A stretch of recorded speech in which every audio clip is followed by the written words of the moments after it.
अस्सलाम वालेकुम। So welcome back to my channel. आज की वीडियो में मेरे बहुत अच्छे दोस्त जुहेब आलम जो मेरे साथ एनईडी में थे, आज वो मेरे साथ वीडियो पे हैं। जुहेब जो हैं वो इटली गए हुए हैं मास्टर्स के लिए और अभी ईद की छुट्टियों में जुहेब आए थे। मैंने जुहेब से रिक्वेस्ट की कि यार प्लीज़ एक छोटी सी पॉडकास्ट मेरे साथ कर लो और हम सबको बताओ कि इटली का क्या प्रोसेस है।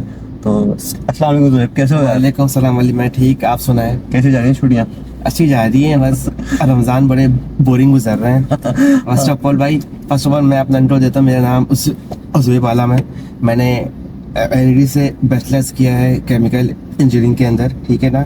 उसके बाद फिर मेरी कोशिश थी यार कि कहीं बाहर निकला जाए, क्योंकि यहाँ पर ना थोड़ी सी इंजीनियरिंग की जॉब्स थोड़ी कम भी, इसलिए मैंने सोचा चलो बाहर निकल। तो मैंने इसलिए इटली का सोचा, क्योंकि इटली में ये है कि अगर मैं तो ये बोलूँगा कि अगर आपके पास बजट नहीं है जर्मनी अफोर्ड करने का, फिर आप इटली जाएं। वरना अगर बजट है तो फिर आपको मैं बोलूँगा कि आप जर्मनी को मैं रिकमेंड करूँगा इटली के ऊपर। लेकिन अगर बजट नहीं है तो फिर आप इटली जाएं, ठीक है ना। क्योंकि इटली में एक तो ये है कि आपको आपका जैसे जर्मनी में से ब्लॉक अकाउंट की रिक्वायरमेंट होती है वो नहीं है, ठीक है ना। आपका बिल्कुल ईजीली प्रोसेस हो जाता है इटली का।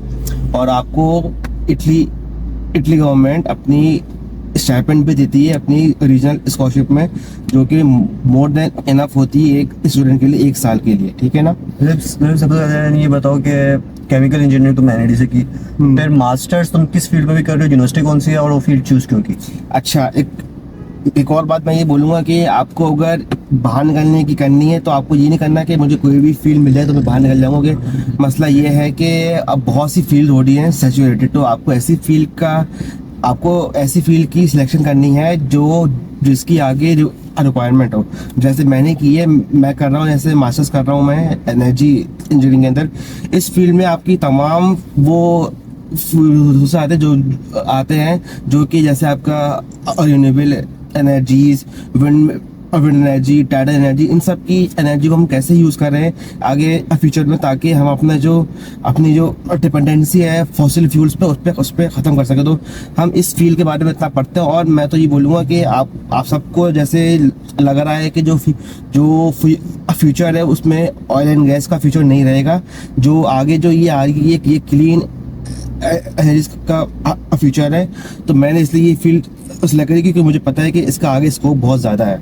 जो यूनिवर्सिटी कर रहे हैं बताओ, यूनिवर्सिटी कौन सी है? हाँ, अच्छा, मैं कर रहा हूँ मास्टर्स यूनिवर्सिटी ऑफ पादोवा में। इसकी जो वर्ल्ड रैंकिंग है, जैसे इसकी एक्यूएस रैंकिंग है वो 200 से 240 के अंदर है। और इटली में इसकी जो है वो 2nd नंबर पे ये बेस्ट यूनिवर्सिटी अकेला थी, ठीक है ना। पब्लिक यूनिवर्सिटी है ना? पब्लिक यूनिवर्सिटी है। मुझे बताओ फीस नहीं है ना पब्लिक? अच्छा, पब्लिक यूनिवर्सिटी में ये होता है कि फीस तो होती है, लेकिन जब आप स्कॉलरशिप के लिए अप्लाई करते हैं जब आपको स्कॉलरशिप मिल जाती है तब आपकी फीस वेवियर हो जाता है उसमें, ठीक है ना। उसमें फीस आपकी बिल्कुल माफ हो जाती है। लेकिन अगर आपका इन केस स्कॉलरशिप नहीं लगे तो आजकल ये इटालियन यूनिवर्सिटीज ने ये किया है कि अगर इस बार आपकी स्कॉलरशिप नहीं लगती इन केस तो इन्होंने एक फिक्स अमाउंट रख दी कि वो आपको हर 1 साल में पे जरूर करनी है। जैसे हमारी यूनिवर्सिटी ऑफ पादोवा ने ऐसे 1000 यूरो रख दिए कि अगर स्कॉलरशिप इंक्रीज नहीं लगती है तो वो आप 1 साल में पे कर, जो कि सही है क्योंकि आराम से आप पे कर सकते हैं 1000 यूरो 1 साल के अंदर। जब यार पूरा प्रोसेस बताओ और डॉक्यूमेंट्स रिकॉर्ड। जैसे तुम एनईडी से पास हो गए थे, हम सब एनईडी से जब 2021 में ग्रेजुएट हुए, हमारे पास तो डिग्री ट्रांसक्रिप्ट वगैरह थी और पिछली इंटर वगैरह की सारी डिग्रीज थी। अब ये बताओ कि उन सब डिग्रीज का क्या करना है और प्रोसेस बेसिकली क्या था कि तुमने इटालियन टू कन्वर्ट करवाई और अप्लाई किया? अच्छा, अब प्रोसेस सबसे आपको तो ये करना होता है कि आपके जो एजुकेशनल डॉक्यूमेंट वो सब वेरीफाई होता है। जैसे आपके जो मैट्रिक और इंटर बोर्ड के जो डॉक्यूमेंट्स, जिसमें आपका मैट्रिक मतलब जिसमें आपका सर्टिफिकेट और मार्कशीट है, तो वो आप पहले क्या करेंगे, अपने उनके रिस्पेक्टिव बोर्ड से आप कराएंगे वेरीफाई, ठीक है ना। फिर उसके बाद आप कराएंगे आईबीसीसी से वेरीफाई, दोनों से वो होगा, ठीक है ना। फिर अब आपकी बात आती है यूनिवर्सिटी से। तो यूनिवर्सिटी से आपको एक तो अपनी डिग्री निकालनी है, आपको एक तो ट्रांसक्रिप्ट निकालना है, ठीक है ना, एक आपको करेक्टर सर्टिफिकेट निकालना है और एक आपको इंग्लिश प्रोफिशिएंसी से लेटर निकालना है। ये वो होता है कि ये बताते हैं कि आपकी जो 4 साल की जो डिग्री है वो आपकी इंग्लिश में थी, ठीक है ना। इसके अलावा तो भी तुमने आइल्स भी दिया ना? जी, मैंने आइल्स भी दिया है। और अच्छा, एक और बात, जो आपकी जो डिग्री और ट्रांसक्रिप्ट है वो आप पहले अपनी यूनिवर्सिटी से वेरीफाई करवाएंगे, ठीक है ना। जब उसके बाद फिर आप करेंगे एचईसी से वो वेरीफाई। आपके ये सब डॉक्यूमेंट्स एक बार सब वेरीफाई हो तो मतलब एचईसी तक तो रिक्वायरमेंट खत्म हो गई, ठीक है ना। अब इसकी आगे जो जो वेरिफिकेशन है वो वीज़ा के लिए है, जो वीज़ा के लिए होती है वो यहाँ पर जैसे मिनिस्ट्री ऑफ फॉरेन अफेयर्स का ऑफिस है, आप ये सब चीज़ें वहाँ से वेरीफाई कराएंगे। और मैं ये बोलूँगा कि अगर आपको मोफा से अगर वेरीफाई करवाना है ना, मतलब आप करवाएंगे तो वीज़ा फाइल जमा करवाने से एटलीस्ट एक हफ्ता पहले आप जमा कराएं, अब वेरीफाई करवाएं, ठीक है ना। अरे जूबी, अब मेन क्वेश्चन ये है कि बजट तुमने तो खैर 2022 में अप्लाई किया, 2021 में ग्रेजुएट, 22 में तुम गए थे। 2022 के लिहाज से अभी तो खैर 2 साल में इन्फ्लेशन काफी बढ़ गई है, लेकिन तुम अपना अंदाज से बताओ कि अभी के क्या रेट होंगे और तुम्हारा कितना बजट आया था टोटल इटली जाने में। अच्छा, अब मैं बजट बताता हूँ आपकी। जो अब इसमें जो है ना, आपकी आइल्स की फीस भी होगी, आपकी इसमें यूनिवर्सिटीज की एडमिशन फीस भी होगी, ठीक है ना। ये सब चीज़ें आपकी रिक्वायरमेंट होगी। बाकी जो होगा, अच्छा अब आइल्स जैसे मैंने किया था, जैसे मैंने 21 में किया था तो उस वक्त फीस थी 35,000। अब मेरे ख्याल से जो फीस हो गई ना इसकी, अब इसकी 56 तक हो गई फीस, वो बढ़ती रहेगी, वो बढ़ती रहती। बाकी जो आपकी जो अच्छा, अब जब इटली की यूनिवर्सिटी से आप अप्लाई करते हैं तो इसमें एडमिशन फीस भी होती है, जिसमें आप लगा लें जो आपका जो खर्चा मैक्सिमम आ जाएगा वो 70 to 80,000 तक आ जाएगा। इटली की एडमिशन इसमें वो मतलब उनकी यूनिवर्सिटी में अप्लाई करेंगे। बस ये बजट था मेरा इसके अंदर, ये मतलब ये यहाँ तक था। बाकी अगर आप टिकट लगाए तो टिकट की वेरिफिकेशन, टिकट मिलाकर आपका कम से कम 2.5-3 लाख तक का खर्चा आया था इटली जाने तक में। लेकिन वो जर्मनी वाला सीन नहीं है कि पूरा ब्लॉक नहीं, वो जो जर्मनी वाला वहाँ सीन नहीं है इटली में। ये बेस्ट हो गया। मतलब ये बताओ कि तुमने जहाँ पे लाइक फिर अकोमोडेशन वगैरह का तुमने किस तरह किया और वहाँ पहुँच के तुमने फिर किस तरह मैनेज? हाँ, अच्छा, एक और चीज़ आपको इटली में ये होता है कि आपकी जो सबसे बड़ी प्रॉब्लम है वो अकोमोडेशन की है।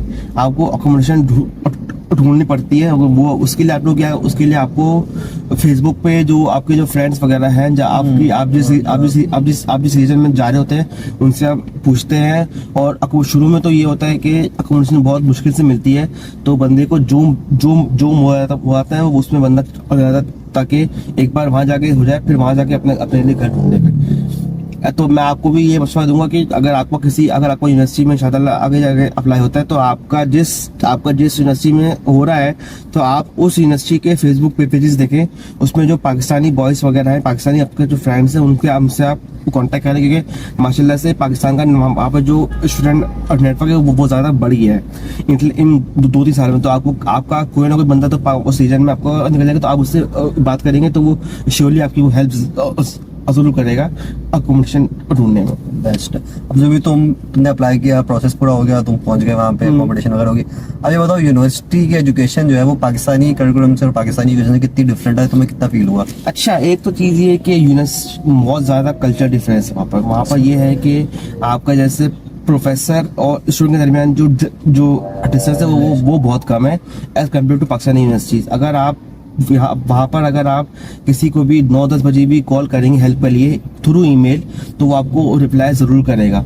वहाँ पर लेकिन यहाँ पाकिस्तान में ये होता है कि आप जितना बोले बहुत मुश्किल से प्रोफेसर कांटेक्ट करते हैं। तो वहाँ पर डिस्टेंस कम है, वहाँ पर मतलब वहाँ अगर किसी टीचर को सर भी करो तो वो मना करते हैं कि आप हमें अपने नाम से पुकारें, हम आपके दोस्त हैं, आपकी मतलब वो डिस्टेंस बहुत कम है वहाँ पर। लेकिन जो भी ये बताओ कि अब वहाँ पे क्विज़ेस, एग्जाम्स, उसका सिचुएशन कैसी? हमारे जैसे सेमेस्टर वाइज होती थी, मिड होते थे, फाइनल होते थे और सेमेस्टर वाइज। अच्छा, अब ये आप पे डिपेंड करता है कि आप एक सेमेस्टर में कितने क्वेश्चन आप उठाना चाह रहे हैं। अब आपकी मर्जी है, मतलब ये है कि 2 साल के अंदर, 2 या 2.5 साल के अंदर आपको 120 क्रेडिट्स करने होते हैं, ठीक है ना। अब आपकी मर्जी, अब जैसे चाहे आपकी मर्जी कि आप एक सेमेस्टर में 2 कोर्स दें, 5। अच्छा, यहाँ पर ये होता है कि जो एग्जाम्स है वो आप 1 साल में 5 बार एक कोर्स के अटेम्प्ट दे सकते हैं आपसे। मतलब आपको साल का वेट करना पड़ता है, मतलब आपकी मर्जी होती है, आप 1 साल में 5 बार एक कोर्स को दे सकते हैं। बाकी क्विज़ को बताओ, मतलब यहाँ पर भी वो होता है,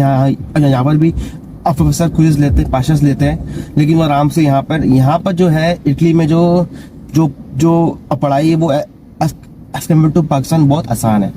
अब जो है ये बताओ यार, मेनली के वहाँ पे सरवाइव करने के लिए पार्ट टाइम जॉब्स जो करनी पड़ती हैं वो कौन कौन सी होती हैं और अराउंड कितना बजट मिल जाता है? अच्छा, मैं ये बताता कि आपको जो इटालियन गवर्नमेंट जो स्कॉलरशिप देती है ना, स्टाइपेंड, वो आपके लिए मोर देन इनफ होता है कि आप 1 साल वहाँ गुजारा कर सकें, लेकिन अगर फिर आपको पार्ट टाइम जॉब्स करनी है, एक तो मसला ये है कि इटली में जो है सबसे ज़्यादा मसला होता है लैंग्वेज बैरियर का, क्योंकि वो लोग अपनी लैंग्वेज में बहुत ज़्यादा वो करते हैं कि हम अपनी जो इटालियन लैंग्वेज बोलता हूँ हम उसको प्रेफर करें एज कम्पेयर टू स्टूडेंट्स। तो अगर आपको वहाँ पर अगर आपका प्लान है कि मैं पार्ट टाइम जॉब्स ही करूँगा वहाँ जाकर, तो मैं तो आपको ये बोलूँगा कि आप यहाँ से एटलीस्ट लैंग्वेज के 1-2 लेवल्स करके जाएं, क्योंकि वहाँ पे जॉब्स मिलना बहुत मुश्किल है as compare to other European countries. तो फिर जो भी अगर किसी को नहीं आती इटालियन तो फिर कौन सी job अच्छा, वहाँ पर ये है कि जैसे फूड डिलीवरी की जॉब है, जैसे यहाँ पर जैसे पाकिस्तान में फूड पांडा है, वहाँ पर ग्लोबो है, तो वहाँ पे मोस्टली जो स्टूडेंट्स हैं वो ग्लोबो करते हैं और उस ग्लोबो से अपना मतलब खर्चा आराम से वो लोग महीने का निकाल लेते हैं आराम से। वीकेंड्स पे मेनली तुम लोग करते हो? हाँ, हम लोग ज्यादातर वीकेंड्स पे करते हैं, लेकिन अगर हम चाहे तो हम लोग वीकडेज से भी चले जाते हैं आराम से, यूनिवर्सिटी के बाद आराम से हम चले जाते हैं। और अराउंड कितने घंटे मतलब वीकेंड्स पे कितने घंटे हो जाते हैं आराम से? अच्छा, वीकेंड पे ये पढ़ाई तो मैनेज करनी पड़ती है। ये हाँ, ये आपकी मैं ये मशवरा दूंगा कि अगर आप वहाँ पढ़ने के जा रहे हैं तो आप पार्ट टाइम में ज्यादा ध्यान ना दें। आप एक दिन में 2 या 3 घंटे दें आराम से, फिर अपनी बाकी अपनी पढ़ाई में फोकस करके। मैंने वहाँ बहुत सारे स्टूडेंट्स ऐसे देखे हैं अपने पाकिस्तानी जो 10-11 घंटे करते हैं और पढ़ाई को बिल्कुल छोड़ देते हैं। जो भी अब फाइनल बस एक क्वेश्चन है यार कि एज अ मुस्लिम हम वहाँ पे जाते हैं ऑब्वियसली यार, तो मस्जिद वगैरह टूना पिटा भी, जैसे हम रमजान में यहाँ पे आए तो बहुत फील किया होगा यहाँ और वहाँ के रमजान में बहुत फर्क हो। बाकी मस्जिद वगैरह ढूंढना, जुम्मा पढ़ना और बाकी सारी चीजें जो है, तो कितनी स्ट्रगल्स हैं यार फॉर अ मुस्लिम पर्सन? अच्छा, स्ट्रगल्स तो है, लेकिन अब मैं आपको ये बोलूंगा कि आपके लिए वहाँ पर आसान है, क्योंकि आपसे पहले जो लोग वहाँ पे जा चुके हैं उन्होंने अपने इतने अच्छे नेटवर्क्स कायम कर लिए हैं कि आपको आराम से मिल जाएगा कि अगर आपको हलाल फूड चाहिए तो वहाँ पर बहुत से हलाल शॉप्स हैं और मस्जिद वहाँ पर बनी हुई है कि आपको कोई पाबंदी नहीं है कि आप मस्जिद ना बने। हाँ, वहाँ अजान देने पे है पाबंदी, हाँ अजान, लेकिन आपको टाइमिंग पता होती है, आप आराम से जाकर नमाज वगैरह अपनी पढ़ सकते हैं। बाकी जो वहाँ पर बहुत सारी हलाल शॉप्स, वहाँ पर अरबियों की हलाल शॉप्स है, पाकिस्तानियों की बहुत सारे शॉप्स हैं, तो आप वहाँ जाके अपना सामान खरीद सकते हैं, कोई मसले वाली बात नहीं होती। बाकी आपको ये होता है कि आपके जो बकाया आइटम है जैसे चीज़ वगैरह, चीज़ में आपको देखना पड़ता है कि जो फैट है वो कौन सा है। अगर फैट में अगर एनिमल फैट है तो वो आपको मैं प्रेफर करूँ कि वो ना ले आप, ठीक है ना। बाकी आप वहाँ पे जाके आइसक्रीम भी खाते हैं, आइसक्रीम इटली की बहुत ज्यादा मशहूर है, ठीक है ना। तो आप उनसे आपको ये पूछना है कि एक तो पहली चीज, एक तो इसमें अल्कोहल नहीं है और एक इसमें जेलेटिन नहीं है। ये अगर 2 चीजें नहीं हो तो फिर आप वो आइसक्रीम खा सकते हैं, मतलब मैं बोलूँगा कि आप ना खाए तो अच्छा है, बेस्ट है।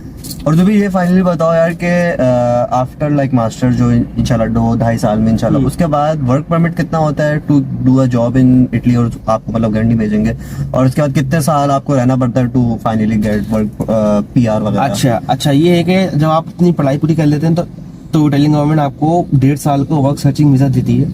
उसमें आपको ये होता है कि आप पूरे यूरोप में कहीं भी वर्क सर्च करें, अगर आपकी इनकेस जॉब लग गई उस 1.5 साल के अंदर, तो फिर आप सारा जो प्रोसीजर आपका जो फर्दर है ना, वो आपकी वो कंपनी ही करेगी। आपके जो डॉक्यूमेंट्स हैं वो चेंज करवाएगी, सब चीजें वही करेगी। अच्छा, बाकी अगर इटली बात करूँ तो इटली जो है PR देने में थोड़ा सा मसला करता है, क्योंकि इटली में आपको एटलीस्ट 10 ईयर्स गुजारने पड़ते हैं आफ्टर स्टडीज PR और बकाया चीजों के लिए और पासपोर्ट वगैरह के लिए, वरना क्योंकि इटालियन गवर्नमेंट इतनी आराम से आपको चीजें वो नहीं देती है वो डाकू। बाकी as compare to other country, जैसे मैं तो बोलूँगा कि आपको अगर PR वगैरह चाहिए तो जर्मनी है, नीदरलैंड वगैरह, यहाँ पर आपको जो है ना डॉक्यूमेंट बहुत आराम से मिल जाते हैं एज कम्पेयर टू इटली। लेकिन वही बात है कि वहाँ एक्सपेंसिव बहुत है, तो बजट कट से इतनी ज्यादा, ये तो बात है। फाइनली जो भी बस तुम ये बताओ कि तुम रिकमेंड करो, तुम माशाल्लाह 1 साल से रह रहे हो, तो तुम्हें कैसा लगा और तुम कौन सी जगह तुम घूमे और तुम्हें मतलब क्या चीज अच्छी लगी इटली के बारे में, और तुम रिकमेंड करोगे बच्चों को कि इटली जाएंगे ना? अच्छा, इटली तो एक तो ये है कि एक तो मैं बोलूंगा कि अगर आपको रोमांटिक चीजें चाहिए, मैं इनकेस बोलूंगा अगर आपको चीजें पसंद है ये वाली, तो आप वहाँ पर बहुत सारी चीजें ऐसी हैं जो आपको अच्छी लगेंगी, ठीक है ना। बाकी अगर आप इलेबोरेट नहीं कर सकता मैं, अगर आप नहीं कर सकता मैं, ठीक है ना। एकदम से क्या हो गया? नहीं कर सकता मैं। अगर आप में क्या चल रहा है भाई?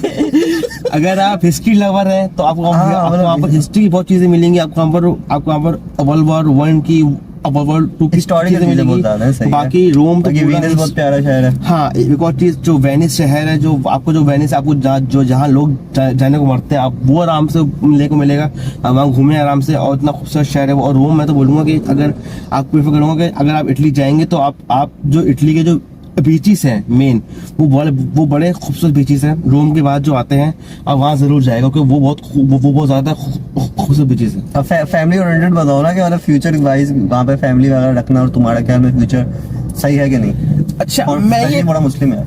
मैं ये बोलूंगा कि एज अ मुस्लिम अगर आप चाहें ना तो आप अपनी फैमिली आराम से वहाँ रख सकते हैं। वो आपके ऊपर है कि आप अपने फैमिली को किस तरह से रखना चाहते हैं, ठीक है ना, वो आपके ऊपर है। जैसे मैं यहाँ पर मैं 1.5 साल से वहाँ पर हूँ, तो मुझे अल्लाह का शुक्र है इतनी, मतलब मैं इतना वहाँ का नहीं हुआ कि मैंने वहाँ की चीजें बहुत ज्यादा अडॉप्ट नहीं करी, ठीक है ना। बंदा मैच्योर हो जाता है कि आपके ऊपर है कि आपके लिए कौन सी चीज अच्छी है, कौन सी चीज आपको पसंद नहीं है, ठीक है। तो ये आपके ऊपर है कि आप वहाँ आपको पता चाहिए कि जो आपकी कौन सी चीज अच्छी, कौन सी चीज बेकार है, आपकी सेहत के लिए अच्छी नहीं है, ठीक है ना।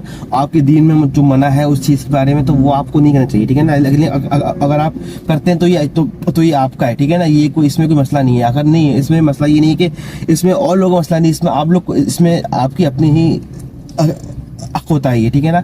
अगर आप वहाँ जाके नमाज पढ़ना छोड़ देते हैं तो ये आपके ऊपर है। Exactly. ये आपकी गलती है, ये हमारी गलती नहीं है इसके अंदर। चलो बेस्ट। बाकी थैंक यू सो मच यार, जो भी तुमने इतनी इन्फॉर्मेशन दी। मैं बहुत टाइम से तुम्हारे साथ पॉडकास्ट करना चाह रहा था। और मैं एक रिकमेंड करूंगा, जो भी इंजीनियर्स हैं सब अपना बेहतर फ्यूचर के लिए मैं बोलूंगा कि आप बाहर जरूर अप्लाई करें, क्योंकि पाकिस्तान में इंजीनियर की इज्जत वैसी खत्म होती जा रही है यार। जुबी हाँ, एक फाइनल सॉरी टू इंटरप्ट, थोड़ा सा मुझे ये बताओ कि तुम्हारी स्ट्रगल जो थी, क्योंकि मैंने तो ऑब्वियसली हमें पता है, सब फ्रेंड हम सबको पता है एक दूसरे की स्ट्रगल, लेकिन यार तुम थोड़ा सा बताओ कि जब तुमने ग्रेजुएट हो एनईडी से, टॉप यूनिवर्सिटी ऑफ कराची, उसके पे भी केमिकल जो बड़ी मुश्किल से मुझे हमें पता तुम्हें मिली थी। हम 4 दिन पहले तुम इलेक्ट्रॉनिक्स में, तुम केमिकल में गए, केमिकल 4 साल पूरे केमिकल इंजीनियरिंग करने के बाद इवेंचुअली जो तुम्हें पहली जॉब लगी थी, वो थोड़ा बताओ इसके बारे में। यार and if you don't mind salary package बता दो।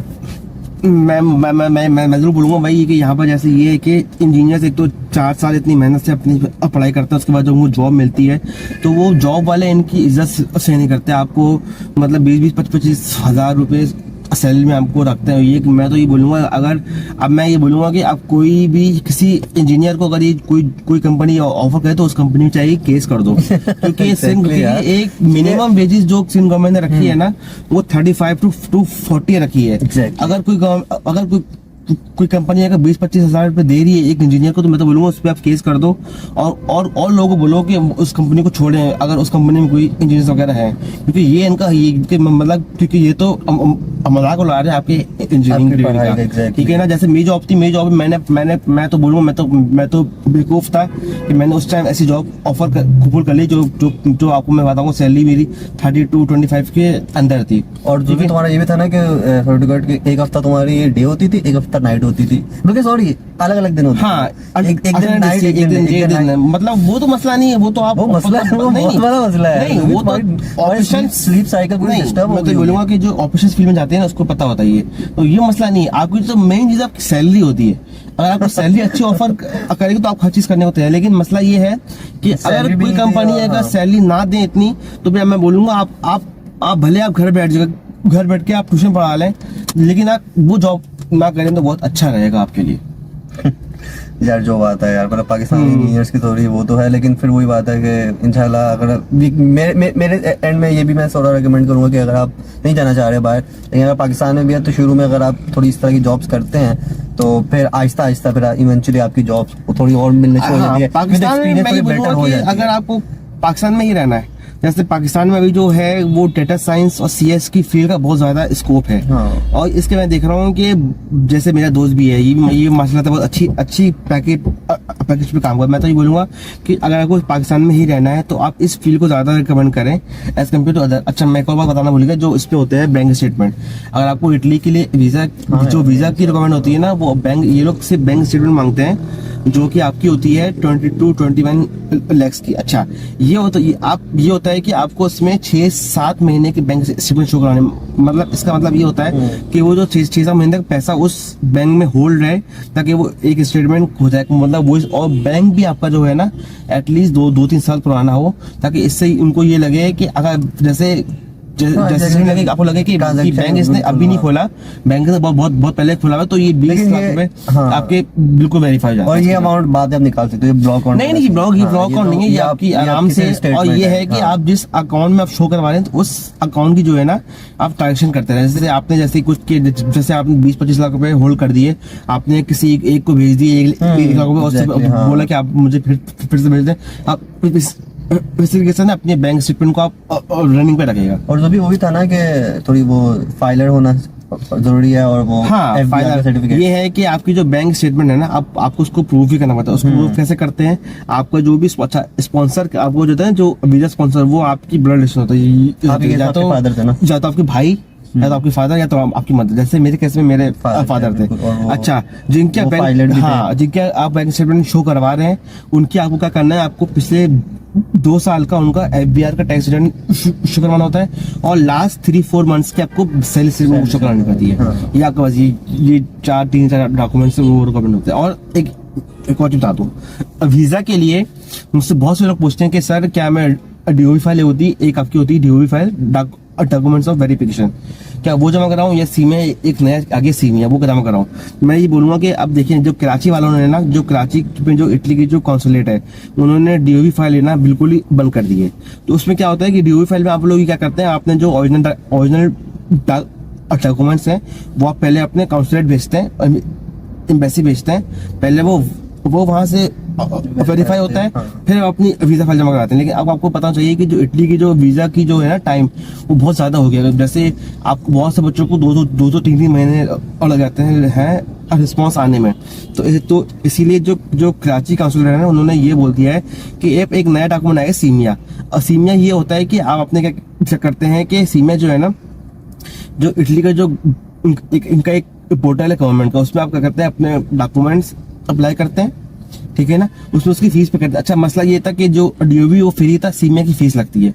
लेकिन इसमें ये होता है कि आपको जो प्रोसेस आपको बहुत जल्दी हो जाता है। आपको एक डॉक्यूमेंट, आप उसमें अपनी बैचलर्स की मार्कशीट और डिग्री अपलोड करते हैं, वो आपकी उसके जरिए फिर आपको देते हैं 2 सर्टिफिकेट होते हैं। एक होता है सीमिया SOC, जो कहता है स्टेटमेंट ऑफ कंपेरेबिलिटी, और एक होता है SOV, स्टेटमेंट ऑफ वेरिफिकेशन। इन सब की फीस जो है ना, अब मिला के एटलीस्ट 200 या 250 यूरो हो गई है। पहले मेरे केस में 150 यूरो थी, अब उन्होंने फीस बढ़ा दी। तो अब मैं बोलूंगा कि अब जो भी देख रहा है, तो वो डायरेक्ट सीमिया के लिए अप्लाई करे। अगर जैसे आपको नाम बजे ना यूनिवर्सिटी के अंदर, आप उसी वक्त सीमिया के लिए आप अप्लाई कर दें, तो आपको जो है ना, जो आपका जो सीमिया का जो डॉक्यूमेंट है, वो टाइम से पहले आपके पास आ जाएगा। बेस्ट है। जो भी यार तुम लिंक्डइन पे हो, तो मैं जो भी जोएब का जी लिंक्डइन जो है डिस्क्रिप्शन में डाल दूंगा। अगर कोई भी क्वेश्चन हो तो बिल्कुल कोई मसला नहीं है। बस आप ये सारी चीज इन्फॉर्मेशन जो है और डिटेल में जूबी से पूछ सकते हैं। Thank you so much Zoeb, thank you bro, thanks a lot रोजा में तुम्हारे, थैंक्स अ लॉट, और thank you all for watching. कोई भी आपका क्वेश्चन हो जोएब से आप जरूर पूछेगा। एक और इन्फॉर्मेटिव वीडियो के साथ मैं दोबारा हाजिर हूँ, तब तक के लिए अल्लाह हाफिज।